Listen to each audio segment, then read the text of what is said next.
counting down to Oscar Sunday. How has this been kept a secret for so long? It is not so simple. What? In an unusual award season, are some new Oscar favorites emerging? I really needed this man. Everything's fine. Your songs are like an oil painting at the dentist's office. Hear from the nominees at film festivals and award shows along the road to Hollywood's biggest night. Just follow the road. I'm deeply, deeply grateful. It's been amazing. I'm so lucky to make a film that is this well received is like a huge gift. Plus, Oscar history, Oscar controversy, and a first-time Oscar host. When the Academy called, to be honest, I had been drinking. This is On the Red Carpet, Countdown to the Oscars. Hello everyone, welcome to On the Red Carpet. We're counting down to Hollywood's biggest night, Oscar Sunday, live March 2nd, right here on ABC. This year's show will feature a first-time Oscar host, Conan O'Brien, and the acting categories boast 13 first-time nominees, including some of Hollywood's biggest stars. The conductor's gonna come through taking tickets. We tell him we're going to the bathroom. This is ridiculous. Tickets are probably like $12. That's the principle of the thing. We shouldn't have to pay for train tickets in Poland. This is our country. Emmy winner Kieran Culkin is among many first-time Oscar nominees this year for his performance in A Real Pain. Other first-time nominees include Ariana Grande for Wicked. Strangers are just people I've never met. Demi Moore for The Substance. There's been a slight misuse of the substance. Zoe Saldana for Emilia Perez. To listen is to accept. Sebastian Stan for The Apprentice. And Monica Barbaro for A Complete Unknown. I'm not the one you want, babe. I'm not the one you need. The star of A Complete Unknown, Timothée Chalamet, is among this year's Best Actor nominees for his portrayal of Bob Dylan. Timothy winning praise from Dylan himself for his performance. Huge moment of affirmation, huge, because he's a man of few words. I've probably already said more words in this interview than he said his whole life. And, take that moment of affirmation when you're a young artist, you're kind of jumping off a mountain. So when one of these greats looks down from the mountaintop and pats you on the back in some way, regardless of the movie, it was a great feeling. A Complete Unknown is nominated for Best Picture along with Honora, The Brutalist, Conclave, Dune Part 2, I'm Still Here, Nickel Boys, The Substance, Wicked, and Emilia Perez. Emilia Perez and its 13 nominations are the most ever for a non-English language film and include a historic Best Actress nod for Carla Sofia Gascon, the first openly transgender performer ever nominated for Oscar. For me, the most important is the possibility to change a little this world. Gascon's Oscar campaign has been marred by controversy over her past tweets. Gascon has deleted her X account and apologized. In a year with so many tight Oscar races, picking favorites has been difficult. But after the results at some other award shows, Oscar frontrunners may be emerging. Hello, this is the beautiful Annie. Hi, I'm Annie. I'm Ivan. One Oscar frontrunner, Honora, won top honors at the Directors and Producers Guild Awards and the Critics' Choice Awards. I haven't worked in years because I've been playing. I've been able to play, and that's I feel like the luckiest guy in the world. At the Critics' Choice Awards, Demi Moore won Best Actress for The Substance, Adrian Brody Best Actor for The Brutalist, Zoe Saldana Best Supporting Actress for Emilia Perez, and Kieran Culkin Best Supporting Actor for A Real Pain.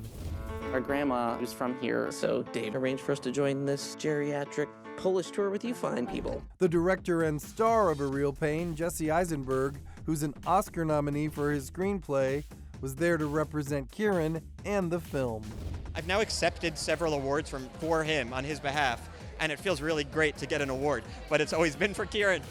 Little did he know, A Real Pain would tie with Deadpool and Wolverine for Best Comedy. This is what I'm talking about.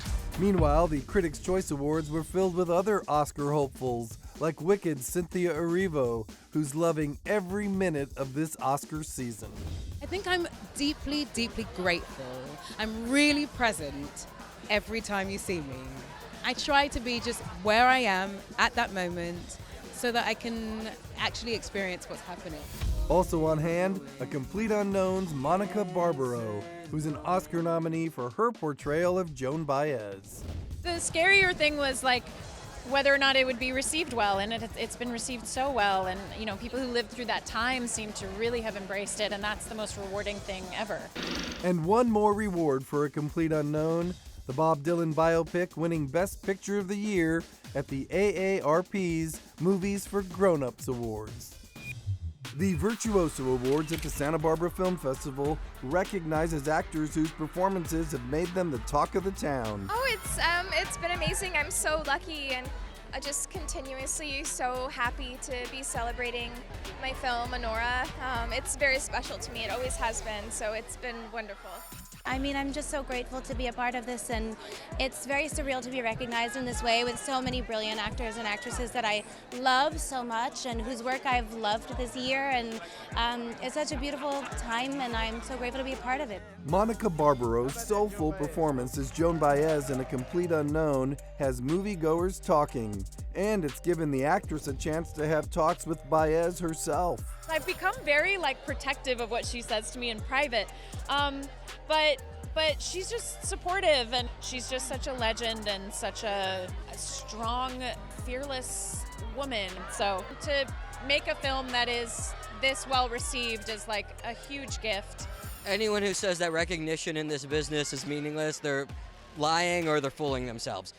And it's not just a selfish thing, it's a thing that allows other people to find the film.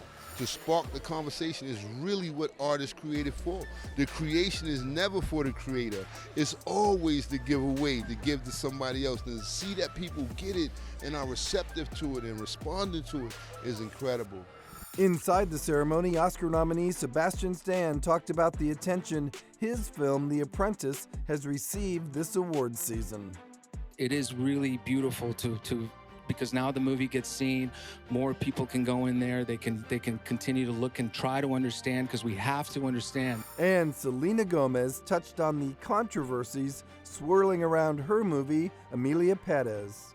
Some of the magic has disappeared, but I choose to continue to be proud of what I've done, and I'm just grateful. I live with no regrets, and I would do this movie over and over again if I could. Still ahead, the big stars we'll see as Oscar presenters. Plus, Conan O'Brien is more than just an Oscar host. I'm a black belt in karate now. I'm a licensed neurosurgeon. So what is Conan planning for Oscar Sunday? It's going to be a terrible disaster.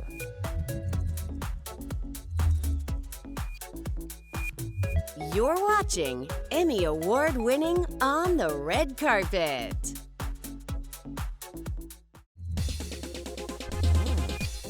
We're counting down to Oscar Sunday, March 2nd on ABC, with Conan O'Brien excited to be hosting for the first time. The comedian sat down with ABC's Chris Connolly to reveal his plans for the show, which could be a little different in tone this year. Conan, congratulations on hosting the Oscars. Thank you so much. Yes. Is congratulations the right word? I was wondering that. Yeah. It's not an easy gig. It's not an easy gig. You leave yourself open, on many fronts for it, which is why it's so cool that you're willing to do it. Willing to do it, happy to do it, happy to give it a shot, and it's a tricky year, as you can imagine. Yes. There's just been so much happening in Los Angeles, so, but I grew up watching the Oscars, watching Johnny Carson do it. So for me, as a guy that's really into broadcasting and all those sort of Mount Rushmore broadcasters, the idea of getting a chance to host the Oscars is pretty cool. Why is it the right time for you to do it now, in some ways? First of all, it gets me my benefits, my health benefits. And I need those now more than ever. I understand. Yeah. Certain age. Yeah, I think it's been 3 years since I stopped doing my late night show, and I've been saying yes to things. It's been this time of yes. I did an independent film at Sundance. I headlined at the Newport Folk Festival. I'm just saying yes to things that I wouldn't have done before. I'm a black belt in karate now. I'm a licensed neurosurgeon. Conan says he's waiting till the last minute to determine what the show will look like in light of the fires across Southern California. In fact, he's still unable to return to his own home in Pacific Palisades. It's a couple of weeks out, and LA has just been through this traumatic experience. I think we're going to have to get very close to the actual air date to figure out what's the order, what works, what doesn't work, and I'll know that we've prepared well when we're throwing out some good ideas. Yes, this is a good idea. Yes, this makes us laugh. It doesn't match the mood right now, so it has to go. While he hasn't settled on anything yet, Conan says you might see him singing and dancing on the Oscar stage. And that's not all. I will say this, if you like close-up magic tricks, you'll be very happy with my Oscars performance. When the Academy called, to be honest, I had been drinking heavily, and I took some pills that I found. I don't know what they were. And I was like, yeah, Oscars, I'm doing the Oscars, let's do it. Sure. And they said, are you okay? And I said, I'm fine. And about 2 weeks later, I woke up in Ensenada and no clothes. I was wearing a hat. I was wearing a large hat. I don't know where the hat came from. But, and then I realized it was a terrible mistake. I think you know, it's a tricky show. It's a tricky time. I'm going to give it my best shot. And if it doesn't work out, you will never see me again. You will never, ever see me again. And that's something America can look forward to. The Oscar ceremony will have even more star power with Emma Stone, Cillian Murphy, Divine Joy Randolph, and Robert Downey Jr. all returning to the Oscar stage as presenters this year. They were the 4 winners in the acting categories a year ago. Other presenters include Oscar winners Halle Berry, Whoopi Goldberg, and Penelope Cruz, plus Elle Fanning, John Lithgow, Amy Poehler, June Squibb, Bowen Yang, and Scarlett Johansson, with even more stars still to be announced. Up next, from Palm Springs. Thank you, Palm Springs. Thank you to everyone at the Palm Springs Film Awards. To Park City. Thank you to Sundance for this lovely moment. I just want to thank everyone at Sundance. This year's Oscar nominees celebrating at the season's biggest film festivals. Can you predict this year's Oscar winners? Go to Oscar.com and play Oscars Pick'em for a chance to win some awesome prizes.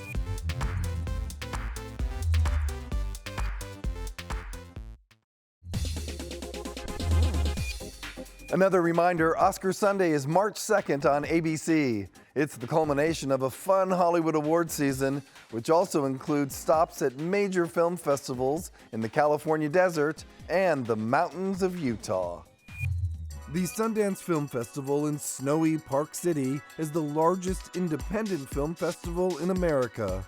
Some of Hollywood's biggest stars attend each year, like Wicked's Cynthia Erivo, who received the Sundance Visionary Award, a day after learning she was an Oscar nominee while defying gravity. On a plane. Many things went through my head immediately when I found out. The tears came quickly, but I was sort of on my own, and then the flight attendant came over and realized I was crying and then bought a box of tissues. A complete unknown director, James Mangold, received the Trailblazer Award at Sundance, just after learning he too was an Oscar nominee. I had a phone with one bar on it, and I got nudged to wake up at 5:30 and clicked on the phone with one bar and saw a sketchy YouTube of the announcement and was, honestly, I was surprised we got 8 nominations. I was really, of course, thrilled. A little dazed. One of this year's Oscar nominees for Best Documentary Feature, Sugarcane, premiered at Sundance a year ago. And this year, the filmmakers returned to receive the festival's Vanguard Award. It's been pretty surreal. Don't think I'll ever have another one like this in my life. I was in the shower, so I got in the shower, and then I got out of the shower, and I was an Oscar nominee when I got out, which was really crazy, and then I called my dad. I sat paralyzed watching the nominees come out, and then called the whole team and our participants and my family, and it was a pretty spectacular moment. Also at Sundance, we saw Oscar host Conan O'Brien, who's promoting a new movie with Rose Byrne. Plus, John Lithgow, whose film Conclave is an Oscar nominee for Best Picture, but don't tell him that. I like not to be even told when awards are being announced. I love to be surprised. And Wicked's Bowen Yang, who had just announced this year's Oscar nominees, told us just getting to the Oscars ceremony will be an adventure. I got to fly out of SNL, probably Saturday night or Sunday morning, land, go through the works, and then show up. And so it's going to be like a fever dream no matter what. And so maybe I'll lean into it. So good to be back here in Palm Springs again. For many of this year's Oscar nominees, the road to Oscar Sunday started at the Palm Springs International Film Festival, held annually every January. What a start to the new year. Adrian Brody received the Desert Palm Achievement Award for what the festival deemed a career best performance in The Brutalist. They also give us a platform to create more awareness of our film, and I'm very honored. Timothée Chalamet was the recipient of the Chairman's Award for his portrayal of Bob Dylan in A Complete Unknown. Thank you to the Palm Springs Film Festival. It's an enormous honor. He also presented Dune Part 2 director Denis Villeneuve with the Visionary Award. Ariana Grande received the Rising Star Award, where she joked, I've been performing since I was a child, so I never thought at the age of 31 I would be hearing the words rising star again. So I want to start by thanking my good friends Botox and Juvederm. Thank you. And Palm Springs was full of surprises. Ariana's Wicked co-star surprised me on the red carpet. This is the 36th year for the Palm Springs International Film Festival. Cynthia Erivo has me flustered already. You know I love you. You know audiences love you. This is the best time of your life, isn't it? Yes, very much so. I feel very overwhelmed with gratitude and happiness, and I'm sort of floating a little bit, but it's quite lovely. Also at the festival, Sing Sing star Coleman Domingo was honored with the Spotlight Award for playing a former prison inmate who helped change lives through theater. His story matters to me. Men like him who probably don't get the spotlight on them. And I really want to shine a light on people who are actually doing some serious work. Jamie Lee Curtis presented Nicole Kidman with the International Star Award. And Oscar nominees Mikey Madison and Kieran Culkin were each recognized for their breakthrough performances. You used to cry about everything. Yeah, it was awful. Who wants to cry about everything? We're in a Holocaust tour. If now is not the time to grieve, I don't know what to tell you. Coming up, the road to Oscar Sunday takes some unexpected turns. This is by far the most wide open Oscar race I've ever covered.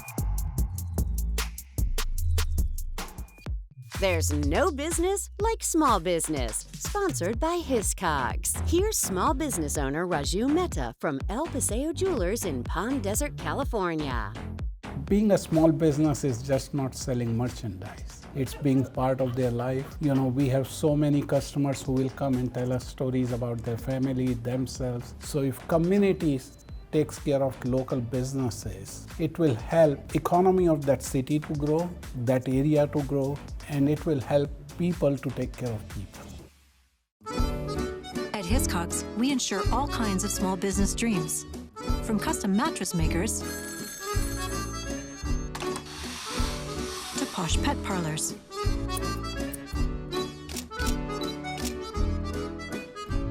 From dollhouse detailers to candy queens. So what's your dream? This award season has truly been like none other, with wild twists involving the nominated films, plus an industry and city working to recover from an unprecedented disaster.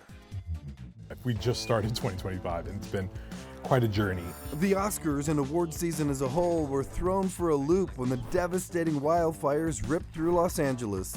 Voting was extended, nominations were moved, and the tone of the season definitely changed. The Oscars, rightfully so, are pivoting to a more celebratory, honoring the first responders, the firefighters. So we're striking that balance. I think it's going to be a great show. Things in LA remain unpredictable, and so does the race for Oscar.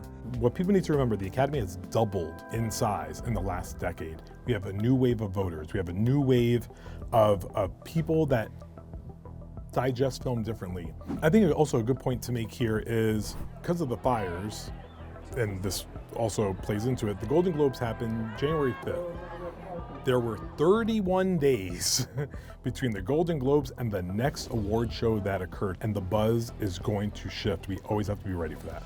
Emilia Perez had the most Oscar nominations this year, but Carla Sofia Gascon's controversial past tweets have hurt the film's campaign. I feel terrible for Zoe Saldana, nominated for supporting actress, and people tell me there's no way I'm gonna hold her accountable to something that her co-star did. The reason why that's good news for Netflix is maybe they can salvage a win out of this. Another strong Best Picture contender, The Brutalist, has faced criticism for using AI to help perfect the actors' Hungarian accents. I don't think the voters care that much. I think they care more that it's 215 minutes than caring that he used some AI to clean up some Hungarian dialogue that Adrian Brody speaks and some background for, the production and structures that they use. With all the twists and turns, these Oscars will be one to remember for sure. We're due for an Oscar whiplash that makes interesting nights, makes interesting reactions, becomes great memes on social media. The countdown is on to Oscar Sunday. The Oscars are live March 2nd on ABC, hosted by Conan O'Brien. ABC News anchors Lindsay Davis and Whit Johnson will be there with me before the show, talking with the stars live as they arrive. Be sure to follow us on social media for the latest Oscar season news. And we'll see you March 2nd on the red carpet at the Oscars.